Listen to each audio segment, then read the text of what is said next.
악인의 등불이 꺼짐과 재앙이 그들에게 닥침과 하나님이 진노하사 그들을 공고하게 하심이 몇 번인가. 그들이 바람 앞에 건물같이 폭풍에 날려가는 겨같이 되었도다. 하나님은 그의 죄악을 그의 자손들을 위하여 쌓아두시며 그에게 갚으실 것을 알게 하시기를 원하노라. 자기의 멸망을 자기의 눈으로 보게 하며 전능자의 진노를 마시게 할 것이니라. 그의 달수가 닿으면 자기 집에 대하여 무슨 관계가 있겠느냐. 그러나 하나님께서는 높은 자들을 심판하시나니 누가 능히 하나님께 지식을 가르치겠느냐. 어떤 사람은 죽도록 기운이 충실하여 안전하며 평안하고 그의 그릇에는 젖이 가득하며 그의 골수는 윤택하고 어떤 사람은 마음의 고통을 품고 죽음으로 행복을 맛보지 못하는도다. 이 둘이 매한가지로 흙 속에 눕고 그들 위에 구더기가 덮이는구나. 내가 너희의 생각을 알고 너희가 나를 해하려는 속셈도 아노라. 너희의 말이 귀인의 집이 어디 있으며 악인이 살던 장막이 어디 있느냐 하는구나. 너희가 길 가는 사람들에게 묻지 아니하였느냐. 그들의 증거를 알지 못하느냐. 악인은 재난의 날을 위하여 남겨둔 바 되었고 진노의 날을 향하여 끌려가느니라. 누가 능히 그의 면전에서 그의 길을 알려주며 누가 그의 소행을 보응하랴. 그를 무덤으로 메어가고 사람이 그 무덤을 지키리라. 그는 골짜기 흙덩이를 달게 여기리니 많은 사람들이 그보다 앞서갔으며 모든 사람이 그의 뒤에 줄지었느니라. 그런데도 너희는 나를 헛되이 위로하려느냐. 너희 대답은 거짓일 뿐이니라. 아멘. 우리가 바라고 원하는 것 중에 하나는 의롭게 산 사람은 그의 인생이 형통하고 악하게 살았던 사람은 그의 인생이 심판을 받아 멸망하는 것입니다.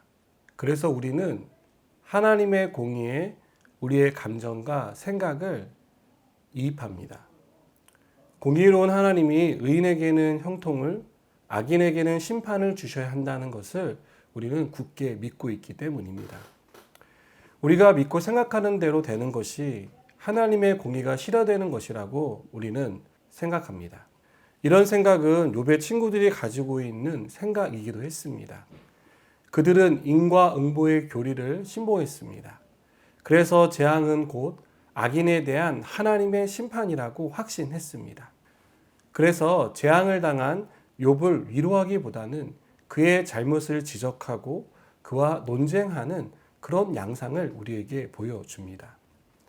욥은 이런 친구들에게 너희가 나를 해하려는 속셈을 가지고 있다라고 그들을 책망합니다. 욥의 친구들은 더 이상 욥의 위로자가 되지 못했습니다.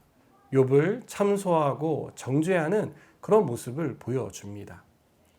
하나님의 뜻을 보여주는 것처럼 보였지만 하나님을 더 크게 오해하게 만들었습니다.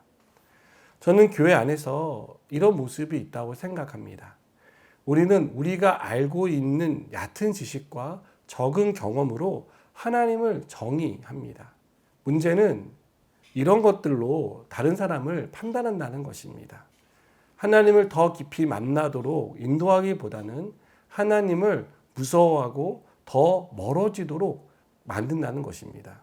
예수님은 백성들에게 선생 노릇을 하는 바리새인과 서기관들을 책망하셨습니다. 그때 예수님은 그들이 하나님의 뜻을 오해하게 만든다라고 말씀하십니다. 잘못된 해석으로 백성들이 잘못된 삶의 방식을 따르도록 그들이 만들었다고 크게 책망하셨습니다.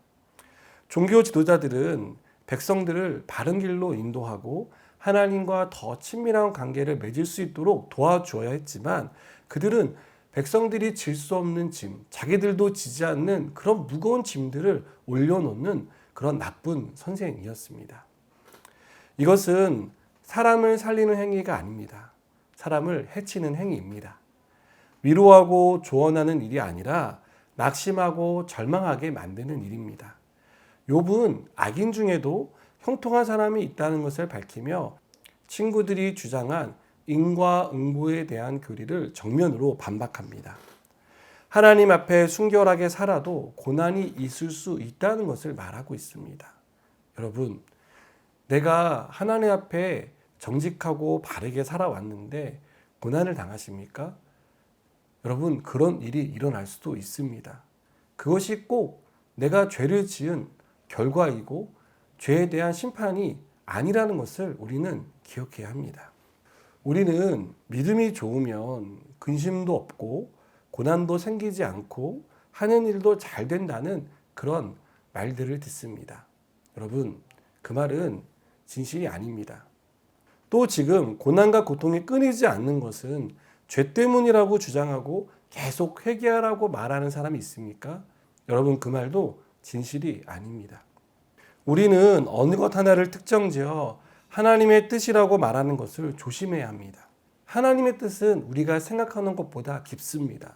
그래서 헤아리기 힘들고 이해하기가 어려울 때가 있습니다. 다만 우리가 할 수 있는 일은 성경을 통해서 하나님의 뜻이 무엇이고 하나님의 마음이 어떠한지를 볼 수 있을 뿐입니다.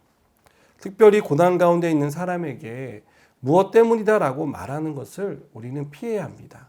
우리가 해야 할 일은 하나님의 선한 뜻이 이루어지도록 기도해 주는 것입니다.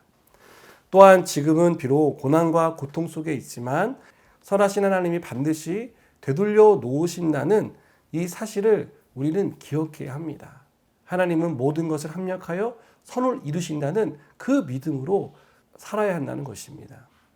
사랑하는 여러분, 하나님이 언제 어떤 모습으로 어떻게 회복시켜 주실지 우리는 알지 못합니다. 하나님의 뜻이 무엇인지 당장은 이해할 수 없습니다. 그러나 하나님의 선하심을 신뢰하시기 바랍니다. 하나님이 우리의 삶을 아름답게 빚으시고 아름다운 결과들을 만들어 주신다는 사실을 우리가 잊지 않고 믿었으면 좋겠습니다. 그렇게 믿음으로 기도하고 인내하는 사람에게 하나님은 반드시 선한 역사들을 이루어 주십니다. 기도하시겠습니다. 하나님, 우리가 하나님의 뜻을 다 알 수 없지만 우리가 하나님을 신뢰하는 믿음 갖기 원합니다. 선하게 인도하신 하나님을 온전히 믿고 살아가게 하여 주시옵소서. 예수님의 이름으로 기도드립니다. 아멘.